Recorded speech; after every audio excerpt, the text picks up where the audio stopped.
ফিলিস্তিনের পশ্চিম তীরের বিস্তীর্ণ এলাকাকে রাষ্ট্রীয় সম্পত্তি হিসেবে নিবন্ধনের প্রস্তাব অনুমোদন দিয়েছে ইসরায়েল সরকার।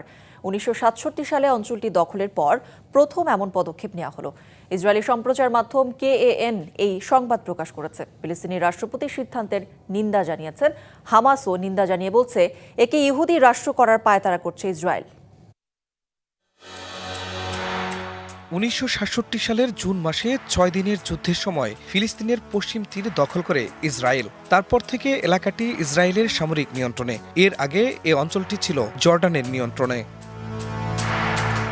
1993 সালে অসলো চুক্তির আওতায় ফিলিস্তিনি কর্তৃপক্ষ গঠন হলেও এ অংশকে পুরোপুরি ছাড়েনি ইসরায়েল। গেল 50 বছরে ক্রমাগত এই অংশে বসতি বাড়িয়ে গেছে তেল আবিব। তবে এবার অধিকৃত পশ্চিম তীরের বিশাল এলাকা রাষ্ট্রীয় সম্পত্তি হিসেবে নিবন্ধনের পরিকল্পনা অনুমোদন করেছে ইসরায়েল। ফিলিস্তিনিরা মালিকানা প্রমাণ করতে না পারলে এসব জমি রাষ্ট্রের নামে নথিভুক্ত করা হবে।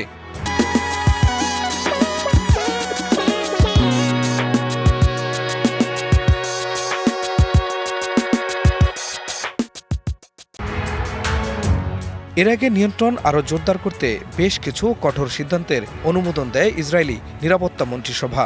এর ফলে ইসরায়েলিদের জন্য ফিলিস্তিনি জমি কেনা সহজ হবে। একই সঙ্গে ফিলিস্তিনি কর্তৃপক্ষের এখতিয়ার কমিয়ে ইসরায়েলি সামরিক ও প্রশাসনিক কর্তৃপক্ষের ক্ষমতা বাড়ানো হবে। ফিলিস্তিনি প্রেসিডেন্ট মাহমুদ আব্বাস এমন সিদ্ধান্তকে বিপজ্জনক এবং অবৈধ আখ্যা দিয়েছেন। অন্যদিকে হামাস পশ্চিম তীরে প্রতিরোধ জোরদার করার আহ্বান জানিয়েছে। সংগঠনটি বলছে, তথাকথিত রাষ্ট্রীয় জমি হিসেবে নিবন্ধিত করে অঞ্চলটিকে ইহুদি রাষ্ট্রভুক্ত করার প্রচেষ্টা চালানো হচ্ছে।